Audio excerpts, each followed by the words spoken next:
తెలుగు రాష్ట్రాల్లో 450కి పైగా రోబోటిక్ సర్జరీలు సక్సెస్ఫుల్ గా చేసిన ఘనత మణిపాల్ హాస్పిటల్దే. జూనియర్ ఎన్టీఆర్ గారి ముందే తడబడకుండా టైమింగ్‌లో డైలాగ్ చెప్పే కమెడియన్ మీరు. కాదని కాదండి. బేసిక్‌గా రోషన్ భాయ్ ఎట్లా చెప్పాలనంటే, యాక్టింగ్ తెలిసుంటే తడబడేటోడినేమో. యాక్టింగ్ తెలవదు. హ్మ్. ఒరిజినల్ లైఫ్‌లో కొన్ని అంటే రియల్ లైఫ్‌కి సింక్ అయిపోయింది. సింక్ అయింది.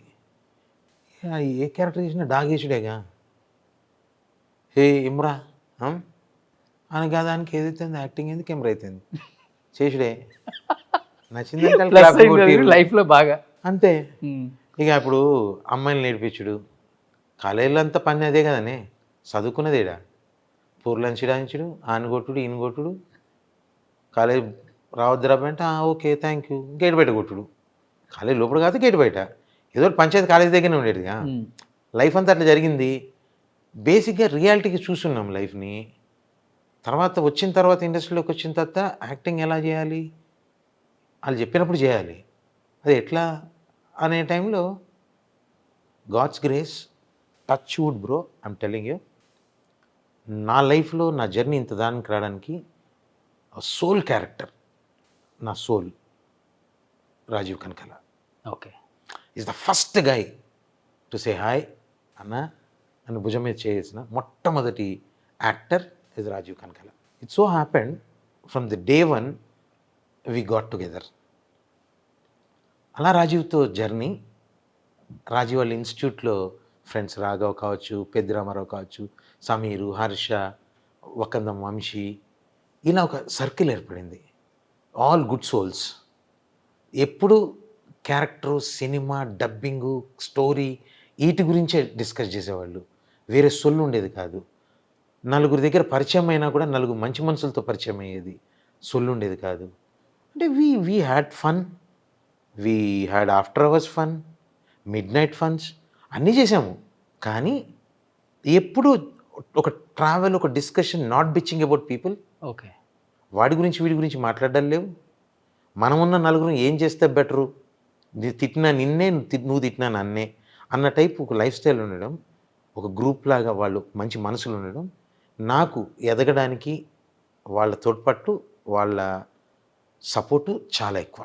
మీ జర్నీ అప్పటి నుంచే స్టార్ట్ కదా. అది జూనియర్ ఫస్ట్ ఎన్టీఆర్ సినిమా అండ్ రాజీవ్ కనకాల, అంతే. రాఘవ, ఎస్, ఇది ఒక బ్యాచ్. Batch, institute batch. అలా సీనియర్స్ అయినటువంటి శివాజీ రాజా గారు కావచ్చు, రామ్ జగన్ అన్న కావచ్చు, వీళ్ళంతా కూడా ఆ ఇన్స్టిట్యూట్లో ఉన్న వాళ్ళంతా పరిచయం చేసినప్పుడల్లా రాజీవ్, రగన్న, జగన్ భాయ్, ఈ ఇన్స్టిట్యూట్ ఇది అన్నాం. అలా ఒక సర్కిల్ ఏర్పడ్డాం. సడన్గా ఫస్ట్ సినిమా తర్వాతే నాకు ఒక సీరియల్ అవకాశం కలగడం, ముల్లపూడి వరా గారి డైరెక్షన్లో, అది కూడా మిస్టర్మలు మిస్టర్ అని భీమ్ గారని రైటర్ ఉండేవారు, వారి ఆధ్వర్యంలో ముల్లపూడి వరా గారు, రాఘవేంద్ర గారు ప్రొడక్షన్ సీరియల్ స్టార్ట్ అయింది. అలా తెలియకుండా సీరియల్స్ చేస్తూ ఓహో ఈ టైంలో ఇలా ఎమోట్ అవ్వాలి, యాక్షన్ చెప్తే ఇది చేయాలి, అది చేయాలి అని నేర్చుకుంటూ జర్నీ స్టార్ట్ అయింది. ఇంకా నేర్చుకుంటున్నాను still. It's acting is not like degree exam రాసో బిఏ ఇచ్చారు, ఎంబీఏ చేసో సర్టిఫికేట్ ఇచ్చారు. యాక్టింగ్ ఒక సినిమా అయిపోయింది, నీకు సర్టిఫికేట్ లేదు. Every day is a new lesson, every day is a new life, new beginning. But మీ టైం నుంచి కూడా ఇప్పటి వరకు కూడా తెలంగాణ యాసలో ఫస్ట్ మీరే స్టార్ట్ చేశారు ఒక రకంగా చెప్పాలి అంటే. అంటే లేదు అలా జెంట్స్లో కమిడియన్స్లో ఎవరు లేరు అప్పటి వరకు కూడా. కోట గారు, అద్దిలు తనకెల బర్ని గారు, అయ్యో ఉన్నారు. కాకపోతే వాళ్ళ తెలంగాణ యాక్సెంట్, నాది హైదరాబాదీ. నాకు ఒక టిపికల్ లైనప్ కుదిరింది. సో వాళ్ళు లెజెండ్స్, వాళ్ళతో కంపారబుల్ కూడా కాదు. కానీ ఒకరోజు తనికెళ్ళ బర్ని గారు అన్నారు ఈ మాట, అరే నువ్వు మాట్లాడుతుంటే ఎనసొంపుగా ఉంటుందిరా, సౌండ్ కొత్తగా ఉంటుంది అని. సో అది biggest appreciation and a kind of a biggest award. ఎందుకంటే అంత legendary actor, writer, director. And Shiva సినిమాలోనే, శివ పూర్వలం మేము, కాకపోతే సైకిల్ చైన్ అప్పటికే పట్టినాం. ఆర్జీవి గారు డెఫినెట్గా మా సెంట్రోళ్ళని చూసేది ఇచ్చాము. ఆయన సొంత క్రియేషన్ కాదు, తర్వాత సైకిల్ చైన్లు పట్టింది కాదు, ముందే సైకిల్ చైన్లు మేమే పట్టేటోళ్ళం. ఆ సినిమాలో తనికెళ్ళ బర్ని గారిది ఉంటుంది, ఆసమ్. కొన్ని లక్షల కోట్ల సార్లు చూసుంటా. ఆ పోర్షన్ మటుకు ఎప్పటికీ మర్చిపోను. సో వినసొంపుగా ఉంటుందని తనికెళ్ళ బర్ని గారే చెప్పారు. చెప్పారు. ఫస్ట్ సినిమానే ఆది ఆది, జూనియర్ ఎన్టీఆర్ గారు. జూనియర్ ఎన్టీఆర్ తో. ఆయనకి ఇలాంటి టైప్ ఆఫ్ క్యారెక్టర్స్ అంటే ఇంకా ఇష్టం. బాగా చెప్తాను కదా, నిజంగా I'm blessed, I'm blessed. Rajeev Kanakala గారు, ఎన్టీఆర్ గారు ఒకటే సినిమాలో పరిచయం అవ్వడం, వారికి నేను అంత దగ్గర అవ్వడం నా లైఫ్లో ఒక important, like he's like one of my body part. Is a friend. మన బాడీలో లంగ్, లివర్, కిడ్నీ ఎలా అయితే ఉంటాయో friend is also a part అనే దాంట్లో Rajiv and NTR are most important. ఏంటి అంత స్పెషల్ ఏంటి రగన్న? They never took me like an actor. నా స్థాయి ఆర్టిస్టులు ఎంతమందికి యాక్సెస్ ఉంది? ఎన్టీఆర్ గారు పక్క పెడితే రాజీవ్ కనకాల గారి దగ్గర అంత గొప్ప వ్యక్తి ఎవరిని చిన్న చూపు చూడడు. అలాంటి వ్యక్తి దగ్గర నేను చాలా ఫ్యామిలీ మెంబర్లాగా ఉంటాను. అంత యాక్సెస్ దొరకడం అనేది చాలా గొప్ప విషయం. అలాంటిది ఎన్టీఆర్ గారు ఫ్యామిలీలో ఒక భాగం. చెప్పగా నా శరీరంలో ఒక అవయవం లాంటి ఒక ఫ్రెండ్ అనే ఒక అవయవం ఉంది నాకు.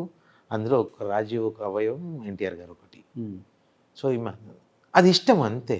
చిన్నప్పటి నుంచి పెద్ద ఆయన పుట్టిన దగ్గర నుంచి, మధ్యలో బాలయ్య బాబు, తర్వాత మా టైగర్ సాబ్.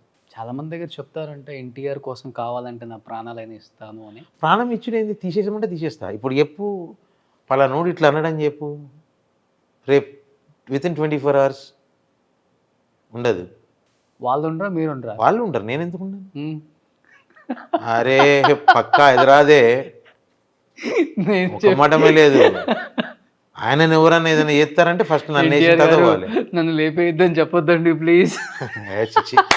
అట్లా అలాంటి సిచ్యువేషన్ వస్తుందని కాదు, అంటే అంత ఇష్టము.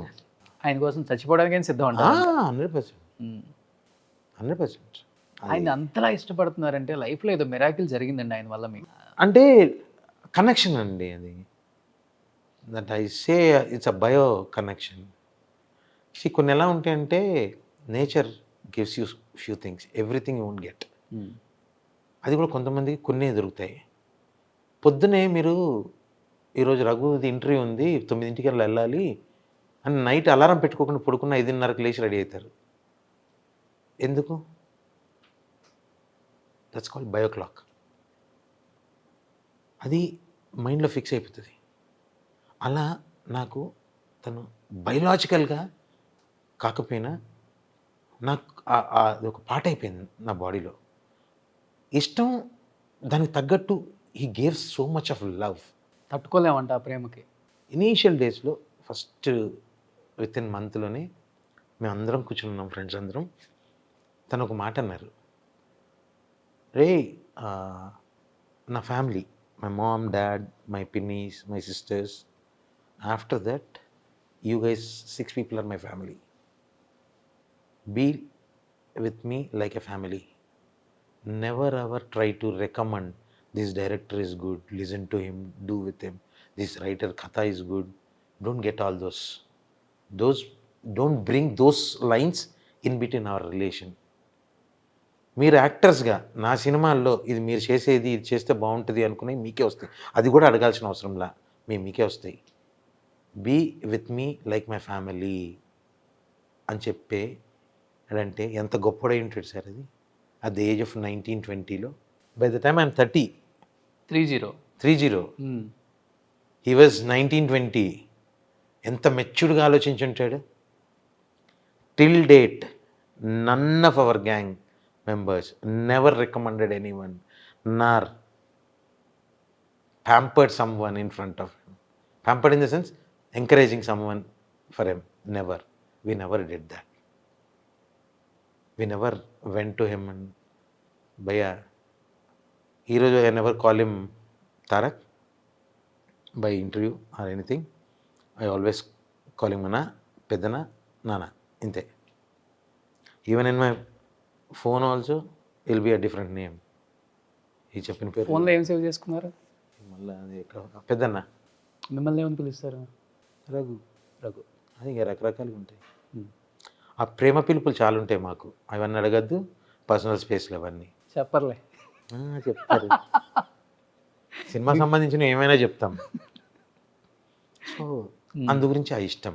సుమన్ టీవీలో మీ పర్సనల్ అండ్ బిజినెస్ ప్రమోషన్స్ కోసం కింది నెంబర్కి కాంటాక్ట్ చేయండి.